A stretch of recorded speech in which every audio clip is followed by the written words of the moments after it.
Kalau bicara makanan khas Palembang ini, duh kebayang enaknya. Tahu kan pempek? Kalau sampai nggak tahu mah keterlaluan. Gurih banget. Belum lagi dipadu-padankan sama kuah cuko asam manisnya yang bikin susah lupa sama makanan ini. Nah, tapi nih, karena penggemar banyak, ada aja segelintir oknum yang pengen cari untung dengan ngirit biaya. Ngakalin bahan bakunya, plus dioplos pakai bahan kimia berbahaya. Duh, jahat banget sih. Ya udah, langsung aja kita nobar. Tenggelam bersama pempek ikan busuk. Tonton yang lengkap ya.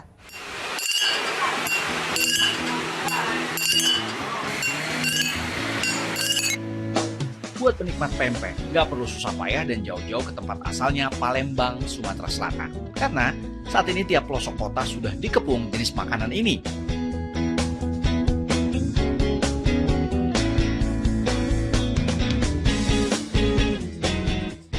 Bahkan nggak jarang pempek bisa jadi sampai depan rumah. Pas waktu kita lagi ngidam-ngidamnya pengen ngerasain gurihnya pempek berbalur bumbu dan cukonya. Nyam!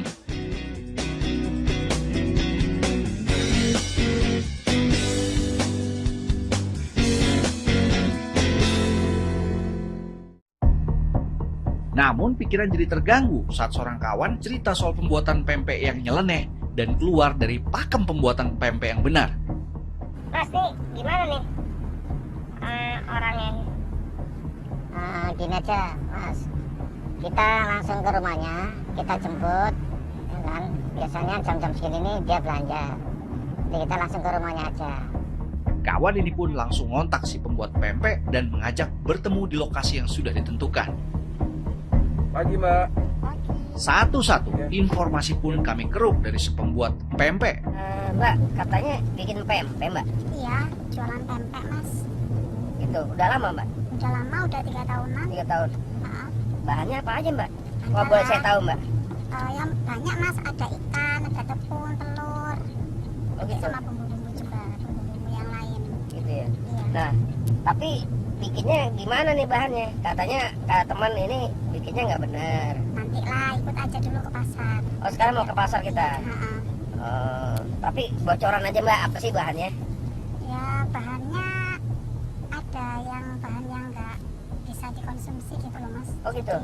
Jadi yang menurut orang-orang nggak baik, tapi sama saya dipakai gitu. Oh gitu, iya. Bahaya dong berarti? Kalau dipikir-pikir sih bahaya Mas, soalnya kan kita kan carinya itu yang apa ya, bahannya itu yang murah, Yang murah. terus habis itu pakai campuran bahan-bahan kimia gitu biar dia awet, Wah. terus kenyal juga. Jadi Baik. intinya tuh modalnya dikit, terus untungnya kita gede gitu. Oh, belajar dari mana Mbak? Atau tidak Mas? Atau tidak? Iya, sama ada bocoran dikit-dikit dari teman-teman. Ya udah berarti hari ini bikin. Ya. Berarti pesanan atau gimana Mbak? Jual biasa? Kita jualnya ada yang biasa, ada yang pesanan. Soalnya kita jualnya secara online. Oh online. Ya, jadi nggak kalau keliling kan nanti ketahuan orang. Kalau Eh. online kan kita jualnya orang-orang telepon by WA gitu. Oh. Ya udah nanti lagi Mas ya. Kita ke pasar dulu. Supaya lebih jelas, kami pun coba merunut. Apa saja hal nyeleneh yang bikin pempek ini jadi berisiko buat dikonsumsi. Pasar rakyat di kawasan Jawa Timur jadi persinggahan awal kami. Agar tak dicurigai, kamera candid mulai dioperasikan. Langkah kami berayun ke lokasi lapak ikan. Sekilas, sepertinya nggak aneh. Ikan yang ditawar, kenampakannya nggak ubahnya ikan segar. Tapi ada yang janggal nih. Pas dipegang, ikan langsung meleot. Jangan-jangan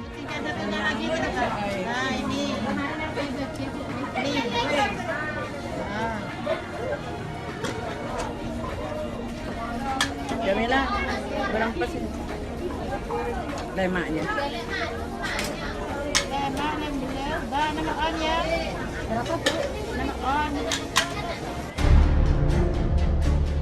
target selanjutnya tepung. Sekilas si pembuat pempek nanya keberadaan bahan pengenyal alias boraks, tapi malah diarahkan ke penjual lain.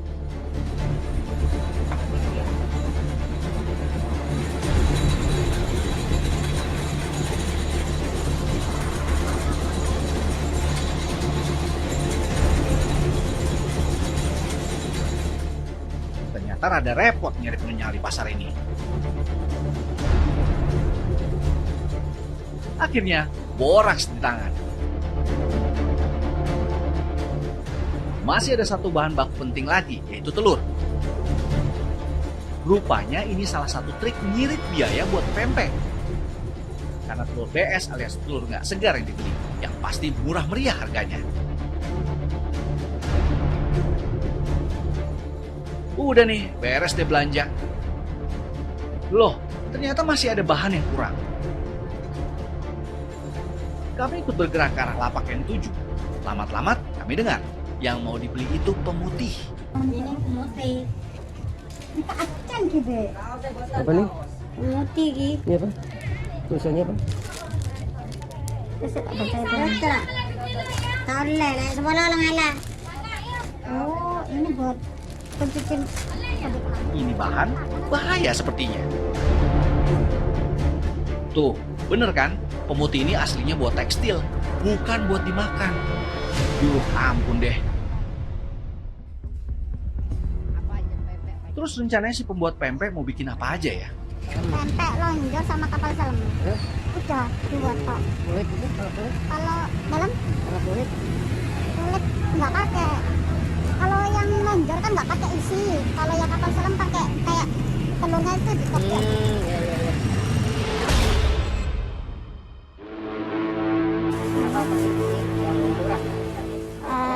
Kalau gini kan kalau udah agak siang pasarnya udah nggak layak dipakai, jadi agak murah. Udah murah, nanti untungnya kita juga banyak. Kan kayak gini kan biasanya nggak dijual. Kayak gini, udah kayak busuk. Iya, ancur-ancur gini. Jadi kita cari yang ya sekiranya modalnya dikit tapi untungnya yang banyak. Baunya udah gak enak ya. Udah amis. Ini biasanya dibuang-buang dikasih makan kucing gitu. Oh, ini?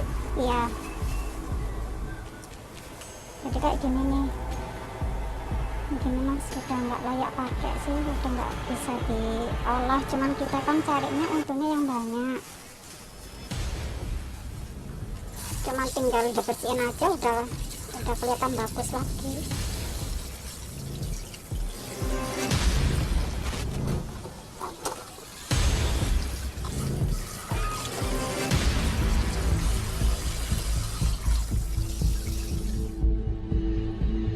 Saat ikan akan dibersihkan, terkuak fakta ikan yang akan digunakan sudah tak layak lagi. Murah banget malahan, soalnya sama pedagangnya kadang dibuang. Tadi kita lihat masih utuh katanya Mbak ya. Iya. Salah satu buktinya, selain gampang hancur, bau busuk dari ikan juga sangat menyengat. Untuk mengakalinya, berbagai jenis bumbu dioplos ke dalam adonan ikan. Tentu saja, pemutih pakaian yang pastinya berbahaya ikut serta meluruh dalam adonan.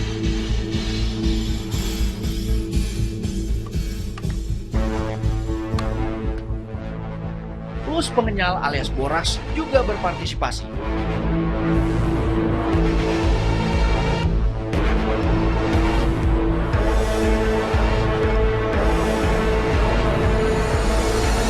Nggak usah, kita pakai air keren aja.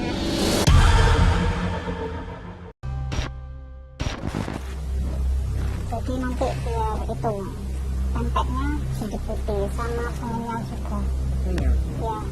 Oh, kan nggak boleh mbak, bahaya. Kan yang penting nggak dimakan sama keluarga kita aja. Kita mikirnya mas yang banyak untungnya aja, modal sedikit mungkin untungnya banyak. Boleh emang mas, cuman kan kita kan carinya yang agak murah, yang murah gitu, yang terjangkau. Ini buat apa ini? Buat Ini buat pakaian, cuman kita pakai yang murah. Kalau yang khusus buat makanan agak mahal, jadi kita cari yang murah aja. nggak bahaya dimakan? Itu urusan belakang mas. Nah, tapi selama ini aman-aman aja. Ya aman-aman aja sih, selama mereka nggak tahu aja. Lengkap sudah kegawatan resep adonan ikan ini. Emang tahu banget cari cuan gede si pembuat pempek ini. Walau dengan cara yang nggak benar mengorbankan konsumen. Telur ayam yang dibeli murahan punya dan entah layak atau tidak dimakan. Lagi nanggung bikin pempek, tahu-tahu telepon berdering. Ternyata ada pelanggan yang pesan pempek buatannya. Halo ya Bu. Halo Mbak. Ya. Pesan pempek ini ready ya? Lagi Bu, ini lagi buat. Mau pesan berapa? Harganya gimana? Masih sama ya Mbak? Masih sama. Mau pesan berapa? Pesan pempek. Pesan kapal selamnya 5. Ya. Ready 5. Ya. Ready apa lagi sekarang? Semuanya ready. Cuman ada 2 aja Bu. Ini mau dipakai jam berapa? Ready jam berapa sampai Mbak? Sekitar nanti jam 3-an udah ready. Boleh deh jam 3 nanti. Buat sore soalnya. Oke, terima kasih ya Bu ya. Nah, nanti kabarin Mbak ya kalau udah siap ya Mbak ya. Ya, matur nuwun. Terima kasih. Assalamualaikum.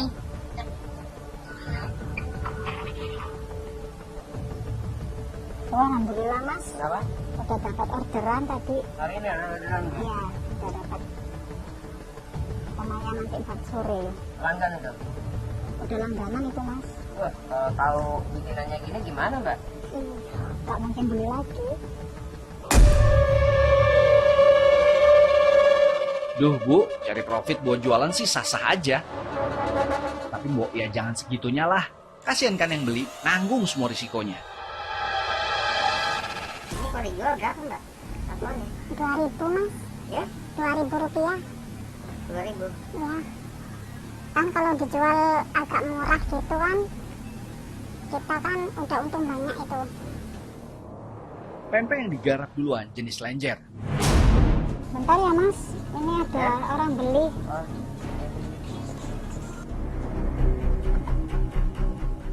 Lanjut, giliran pempek kapal selam yang jadi fokus pembuatan.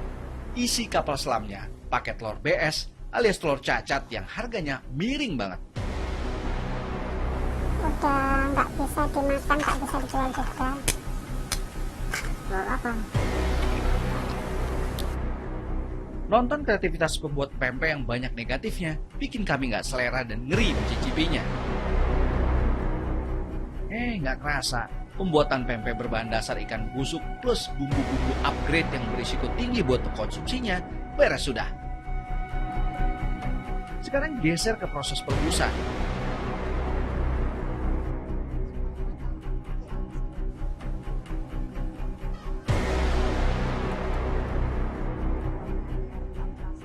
Nah, sambil nunggu pempek matang, si ibu bikin cuko alias kuah pempek. Tapi yang bikin miris, cuko pempek pun kena modifikasi juga. Gula merahnya dikit aja. Kenapa Mbak gula merahnya dikit? Cuman ngasih kesan biar hitam. Terus nggak manis dong? Pakai sari manis. Kok nggak pakai takaran gimana Mbak? Tak apa-apa Mas, biar cepat manisnya. Yang penting nggak ada orang yang tahu beres. Nggak usah kan Mbak? Biasa sih Bang, itu kalau urusan nanti. Udah matang? Kalau udah kayak gini udah matang. Dan voila, pempek sudah matang semua. Tampilannya wow banget. Putih, bersih, serta memikat. Berkat campuran bahan kimia yang sejujurnya berbahaya bagi kesehatan. Bahan-bahan kimia ini adalah kadang-kadang bersifat karsinogenik. Dia bisa merangsang sel-sel tubuh ini tadi untuk bisa berubah menjadi sel-sel kanker. Nah ini yang terbanyak. Jadi kita perlu mewaspadai bahwa makanan-makanan yang mengandung bahan-bahan kimia itu sangatlah tidak baik untuk tubuh manusia. Kalau sudah terlanjur masuk ke tubuh, ya itu tadi seperti halnya misalnya kalau dia keracunan bisa sampai muntah, hebat, diare, demam, bahkan sampai terjadi syok, atau sampai bisa menyebabkan kematian. Nah kalau sudah keburu masuk ke dalam tubuh manusia bagaimana? Kalau dia tidak bereaksi atau tidak menyebabkan reaksi yang membahayakan, ya saya pikir yang terbaik adalah kita mengkonsumsi air putih yang banyak. Risiko penyakit membayang karena si ibu kurang memperhatikan higienitas dari kuah cuko yang dibuatnya.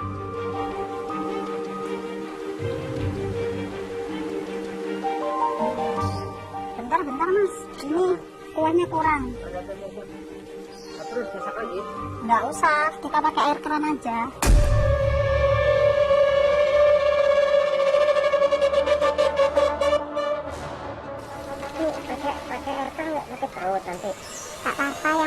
bukan keluarga saya yang sakit.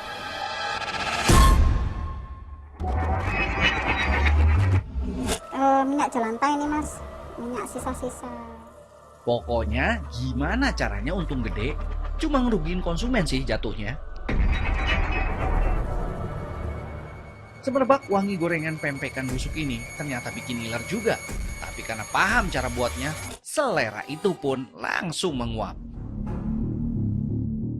Sedikit insiden terjadi saat pempek sedang dalam proses pengemasan. Oh, tak apa-apa mas, batine. Aduh, jorok banget. Tak kelihatan kok mas, kan ketutupan. Ini nanti mau diantar suami biar. Namun, pedagang pempek hanya segelintir saja yang pakai cara ngawur buat keruk keuntungan. Selebihnya, ya pastinya nggak mau kehilangan pelanggan dong.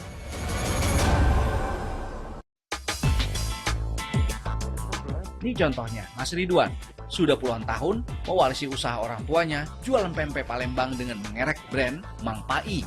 Resepnya diturunkan dari generasi satu ke generasi berikutnya. Nah, resep keluarga ini mengedepankan bahan-bahan yang higienis, segar, dan berkualitas. Satu telur ya? Satu telur. Nah, kalau meletus bocor ini jadi. Oke, sekarang coba ya kita lihatin nih proses bikinnya gimana. Coba tengok ikan tenggiri yang akan dipergunakan sebagai bahan baku pempek. Seger banget kan? Tuh, beda banget cara buat pempek lenjernya ini. Bahan bakunya steril dari bahan campur yang berbahaya, alias aman banget deh. Sekarang kita cek jenis kapal selam. Telurnya, telur baru yang masih segar, kan menyelera jadinya.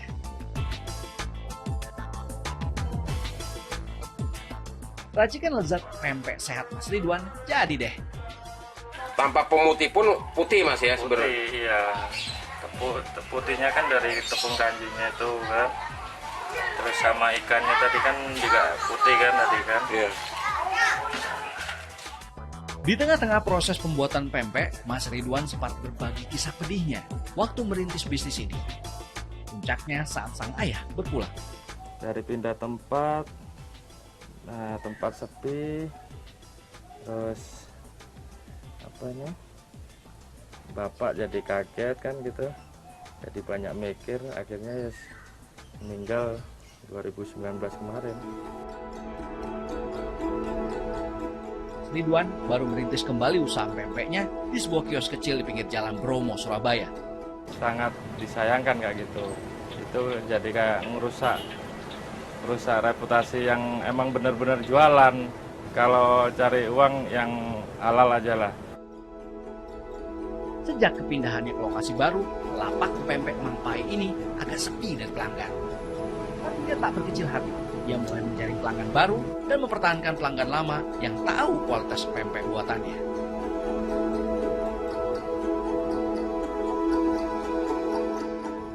Nah, perhatiin baik-baik ya, empek-empek yang sehat buat kita konsumsi.